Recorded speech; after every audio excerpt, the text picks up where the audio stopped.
അതേ പ്രിയരെ, ദൈവം നമ്മുടെ കൂടെയുണ്ടെങ്കിൽ അവൻ നമുക്ക് സ്വസ്ഥത നൽകുകയും ദൈവം നിന്നെക്കുറിച്ച് ഒരുക്കിയ ചില ദൈവിക പദ്ധതികളിലേക്ക് നിന്നെ നടത്തുകയും ചെയ്യും.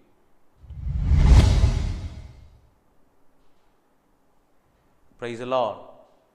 എല്ലാവർക്കും നല്ലൊരു പ്രഭാതമെന്നാണ് ഞാൻ ആശംസിക്കുകയാണ്. ജേണി വിത്ത് ഹോളി സ്പിരിറ്റ് എന്ന ദൈവിക സന്ദേശവുമായി നിങ്ങളുടെ മുൻപിൽ കടന്നു വരുവാൻ ദൈവം ഒരുക്കിയ വിലയേറിയ ഭാഗ്യത്തിനായി ഞാൻ എൻ്റെ ദൈവത്തെ സ്തുതിക്കുന്നു, സ്തോത്രം ചെയ്യുന്നു. ഈ പ്രഭാതത്തിലും ദൈവം നിങ്ങളോട് കൃത്യമായി സംസാരിക്കുമെന്ന് ഞാൻ വിശ്വസിക്കുകയാണ്. കഴിഞ്ഞ ദിവസത്തെ സന്ദേശങ്ങൾ, ഞങ്ങളുടെ പ്രോഗ്രാമുകൾ, ഞങ്ങളുടെ ചർച്ച് മീറ്റിങ്ങുകളെല്ലാം നിങ്ങൾക്ക് വളരെ ബ്ലെസ്സിങ്ങുകളായി എന്ന് നിങ്ങളുടെ പ്രാർത്ഥനയും നിങ്ങളുടെ പ്രെയർ കോളുകളിലും നിങ്ങളുടെ അനുഭവ സാക്ഷ്യങ്ങൾ നിങ്ങൾ ഞങ്ങളെ വിളിച്ചറിയിച്ചതിലും ഞങ്ങൾക്ക് മനസ്സിലായിട്ടുണ്ട്. ഈ പ്രഭാതത്തിലും ദൈവം നിങ്ങളെ അതുപോലെ അനുഗ്രഹിക്കട്ടെ. വലിയ ദൈവത്തിൻ്റെ ചലനങ്ങൾ നിങ്ങളുടെ ജീവിതത്തിനകത്ത് ദൈവം ചെയ്യട്ടെ. ഈ പ്രഭാതത്തിൽ ദൈവാത്മാവിൻ്റെ ഹൃദയത്തിൽ തന്നൊരു ചെറിയ ചിന്ത വേഗത്തിൽ നിങ്ങളോട് കൈമാറാൻ ആഗ്രഹിക്കുക. പുറപ്പാട് പുസ്തകം 33 അധ്യായം അതിൻ്റെ 14 വാക്യം ഇങ്ങനെ പറയുന്നു. എക്സോഡസ് ചാപ്റ്റർ 33 വേഴ്സ് 14 ഇങ്ങനെ പറയുന്നു: അതിന് അവൻ, എൻ്റെ സാന്നിധ്യം നിന്നോട് കൂടെ പോരും, ഞാൻ നിനക്ക് സ്വസ്ഥത നൽകും എന്ന് അരുളി ചെയ്യുന്നു. പ്രിയരെ, യഹോവയായ ദൈവം മോശയോട് പറയുന്ന പദങ്ങളാണ്, വാക്കുകളാണ് നാം വായിച്ചത്.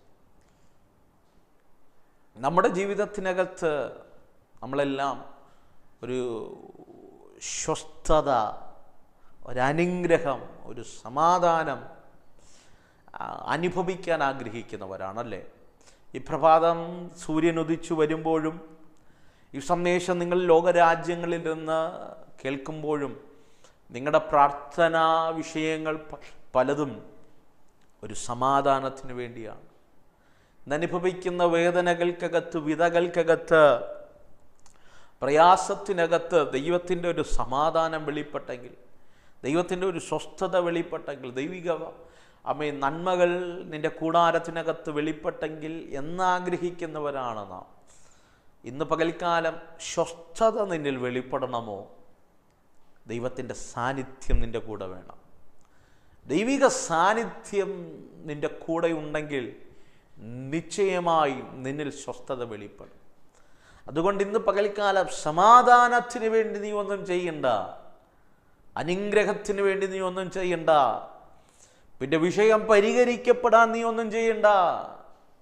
ദാവീദ് പറയുന്നത് പോലെ നന്മയും കരുണയും നിന്റെ ആയുഷ്കാലമൊക്കെയും നിന്നെ പിന്തുടരും.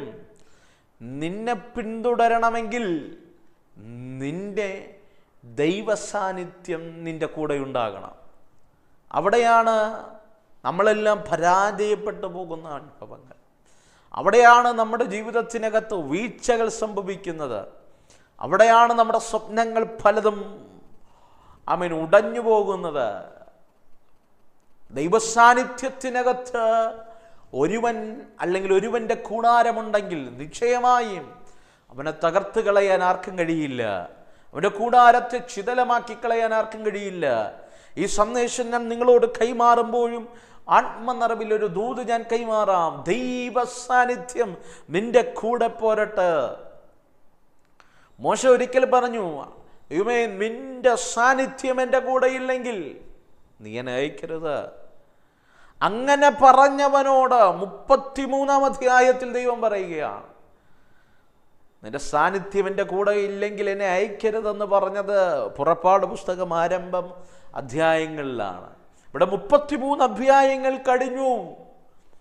ദൈവത്തിൻ്റെ അവർണ്ണനീയമായ അത്ഭുതങ്ങൾ, ചെങ്കടലുകൾ വിഭാജിക്കപ്പെടുന്നു, മാറയെ മധുരമാക്കുന്നു, പാറയിൽ നിന്ന് ജീവജലം പൊഴിയുന്നു, സ്വർഗത്തിൽ നിന്ന് ദൂതന്മാരുടെ മല്ലന്മാരുടെ ഭക്ഷണം മന്നയായി പൊഴിയുന്നു, കടലിൻ്റെ അടിത്തട്ടിൽ കിടന്ന ലിവ്യാതാൻ്റെ തലയെ തകർത്ത് അതിന് തൊക്കുവച്ച് ചിറക് വച്ച് അതൊരു കാടപ്പക്ഷിയായി ഇസ്രായേലിൻ്റെ കൂടാരത്തിൻ്റെ മുൻപിൽ വെളിപ്പെടുന്നു. ഇതെല്ലാം കണ്ടവനോട് ദൈവം പറയുകയാ, ഞാൻ നിന്റെ കൂടെ പോരും. അവൻ ആരംഭത്തിൽ ചോദിച്ചു, ദൈവമേ, നിന്റെ സാന്നിധ്യം എൻ്റെ കൂടെ ഇല്ലെങ്കിൽ അയക്കരുത്. ഈ പ്രഭാതത്തിൽ ഞാൻ നിങ്ങളെ നോക്കി ഒരു ചോദ്യം ചോദിക്കട്ടെ. എപ്പോഴെങ്കിലും ജീവിതത്തിൻ്റെ ക്രൂഷ്യൽ സിറ്റുവേഷനുകൾക്കകത്ത്, മർമ്മപ്രധാനമായ ജീവിതത്തിൻ്റെ വഴിത്തിരിവുകൾക്കകത്ത് ദൈവത്തോട് അങ്ങനെ ഒരു പദം നീ ചോദിച്ചിട്ടുണ്ടോ? ഇല്ലെങ്കിൽ ഈ പകൽക്കാലം ദൈവസന്നിധിയിൽ സറണ്ടർ ചെയ്തിട്ട് ഈ പകൽക്കാലം ആ ദൈവിക ശബ്ദം നീ ദൈവത്തോട് ചോദിക്കണം.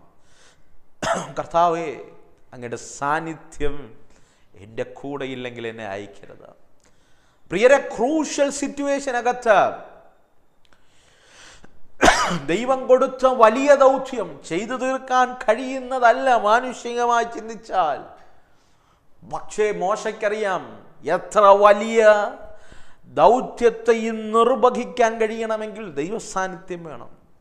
ഇന്ന് പകൽ ഈ സന്ദേശം കേൾക്കുമ്പോൾ നിന്റെ ജീവിതത്തിൻ്റെ കഷ്ടത വലുതായിരിക്കാം, നീ അനുഭവിക്കുന്ന പ്രതിസന്ധി വലുതായിരിക്കാം, നീ അനുഭവിക്കുന്ന പ്രതികൂലങ്ങൾ, വേദനകൾ വലുതായിരിക്കാം, പ്രതിസന്ധികളും പ്രതികൂലങ്ങളും ഭയങ്കരമായിരിക്കാം. പക്ഷെ അതിൻ്റെ നടുവിൽ ജീവിതത്തിൻ്റെ യാഥാർത്ഥ്യത്തിനകത്ത് ദൈവത്തോട് ചോദിക്കാൻ നിനക്കൊന്ന് കാണണം, കർത്താവേ, അങ്ങയുടെ സാന്നിധ്യമില്ലെങ്കിൽ എന്നെ അയക്കരുത്. അങ്ങനെ നീ ചോദിച്ചു കഴിഞ്ഞാൽ നിന്റെ ജീവിതത്തിനകത്ത് വെളിപ്പെടുന്നവ അവർണ്ണനീയമായിരിക്കും. കാരണം നിന്റെ കൂടെ നടക്കുന്നവൻ മനുഷ്യനല്ല, നിന്റെ കൂടെ നടക്കുന്നത് ദൈവമാണ്. ദൈവം നിന്റെ കൂടെയുണ്ടെങ്കിൽ, ദൈവം നിന്റെ കൂടെ നിന്നോടൊപ്പമുണ്ടെങ്കിൽ ആർക്ക് നിന്നെ തകർക്കാൻ കഴിയും? ഏത് വ്യക്തികൾ പദ്ധതിയിട്ടാൽ നിന്റെ ദേശത്ത് നോട്ടിക്കാൻ കഴിയും? ആർക്ക് നിന്റെ തലമുറകളെ നശിപ്പിക്കാൻ കഴിയും? ആർക്കും കഴിയില്ല പ്രിയരെ. അതിനാണ് ദൈവസാന്നിധ്യം നമ്മോടുകൂടെ വരുന്നത്. അതുകൊണ്ടാണ് വചനം പറയും, ഞാൻ നിനക്ക് മുൻപായി ഞാൻ എൻ്റെ ദൂതനെ അയച്ച് ദുർഘടങ്ങളെ മാറ്റി ഞാൻ നിനക്ക് പാതയൊരുക്കുന്നവനാണ്. ദൈവസാന്നിധ്യം നിന്റെ കൂടെയുണ്ടെങ്കിൽ നിനക്ക് ചിന്തിക്കാൻ കഴിയാത്ത വഴികൾ, വാതിലുകൾ, വിശാലതകൾ നിനക്ക് വേണ്ടി ദൈവസാന്നിധ്യം ഒരുക്കി തരും. ദൈവസാന്നിധ്യമുണ്ടെങ്കിൽ ആർത്തിരമ്മുന്ന ചെങ്കടലുകൾ നിന്റെ മുൻപിൽ രണ്ടായി മാറും. ഈ പകൽക്കാലം അങ്ങനെ ചിലരുടെ ജീവിതത്തിനകത്ത് സംഭവിക്കട്ടെ.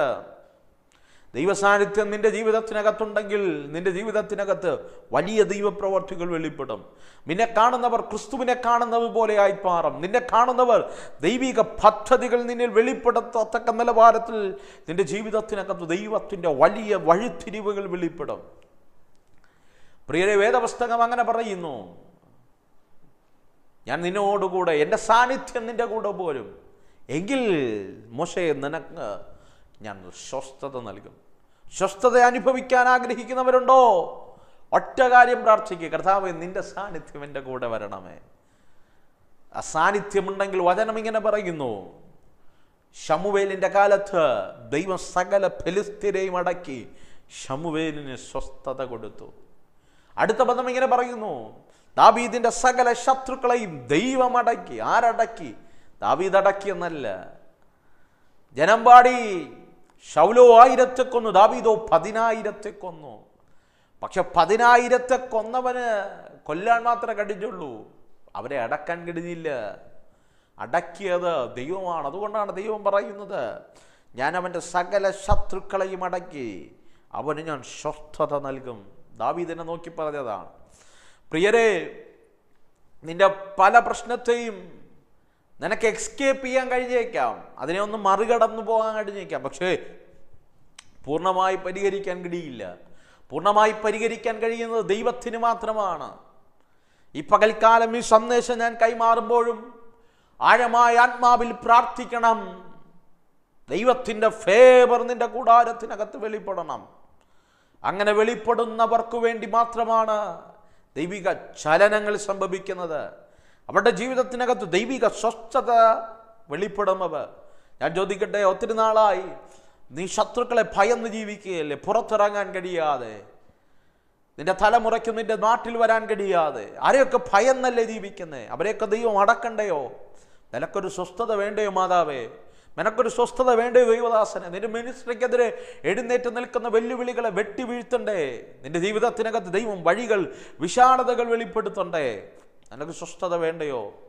വേണമെങ്കിൽ ഈ പകൽക്കാലം ദൈവത്തോട് പറ, അപ്പാ, അങ്ങയുടെ സാന്നിധ്യം എൻ്റെ കൂടെ അയക്കണം. ദൈവ സാന്നിധ്യം ദൈവം നിന്റെ കൂടെ വെളിപ്പെട്ട് കഴിഞ്ഞാൽ നിന്റെ ജീവിതത്തിനകത്ത് ദൈവിക സ്വസ്ഥത വെളിപ്പെടും. ഇപ്പം കൽക്കാലം വിശ്വസിക്കാൻ കഴിയുമെങ്കിൽ ഇത് ഏറ്റെടുത്തോ. എൻ്റെ ജീവിതത്തിൽ ദൈവിക സ്വസ്ഥത വെളിപ്പെടുന്നൊരു പകലാണ്. ഞാൻ നിങ്ങൾക്ക് വേണ്ടി പ്രാർത്ഥിക്കാൻ പോകുകയാണ്. സ്വർഗീയമല്ല കർത്താവേ, ഈ നിമിഷം എന്നോടുകൂടെ ചേർന്ന് പ്രാർത്ഥിക്കുന്നു. ഈ ജനത്തിന് വേണ്ടി ഞാൻ പ്രാർത്ഥിക്കുമ്പോൾ ദൈവിക സ്വസ്ഥത അവരുടെ ജീവിതത്തിനകത്ത് വെളിപ്പെടട്ടെ. In the name of Jesus ഞാൻ ഈ ജനത്തെ അങ്ങനെ ബ്ലസ് ചെയ്യുകയാണ്. ദൈവത്തിൻ്റെ കരം ചലിക്കട്ടെ, ദൈവിക ഫേവർ ചലിക്കട്ടെ, ദൈവിക മഹത്വം ചലിക്കട്ടെ. In the name of Jesus സ്വർഗം അങ്ങനെ ചെയ്യും. യേശുവിൻ നാമത്തിൽ തന്നെ ആമേൻ.